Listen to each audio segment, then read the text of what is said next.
শুভ সকাল বন্ধুরা। আজকে রান্না করব আলু পটল দিয়ে চিংড়ি মাছ। তাই চিংড়ি মাছগুলোকে ধুয়ে লবণ হলুদ মাখিয়ে নিয়েছি, আলু পটল কেটে নিয়েছি।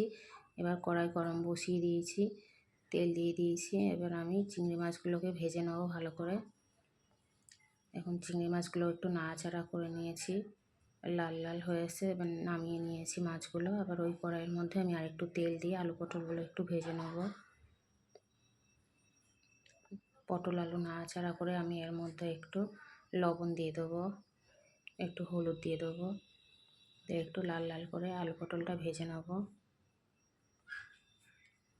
আলু পটল ভাজা হোক ততক্ষণ আমি মশলাটা করে নেবো। আদা জিরা শুকনো লঙ্কা বেটে নেব। মশলাটা বাটা হয়ে গেছে, এবার আমি মশলাটা দিয়ে কষিয়ে নেব। দেখুন ভালো করে মশলাটা কষানো হয়ে গেছে। এবার আমি এর মধ্যে গরম জল দিয়ে দেবো। ঝোলটা ফুটে উঠেছে, এবার আমি মাছগুলো দিয়ে দিচ্ছি। মাছগুলো দিয়ে একটু ফুটিয়ে নেব। দেখুন মাছটা হয়ে এসছে, এবার আমি নামিয়ে নেব।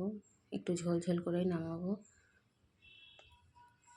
তরকারিটা হয়ে গেছে, নামিয়ে নিলাম। কেমন রান্নাটা হয়েছে বলবেন, ভালো লাগলে লাইক করবেন, কমেন্ট করবেন আর সাবস্ক্রাইব করে পাশে থাকবেন।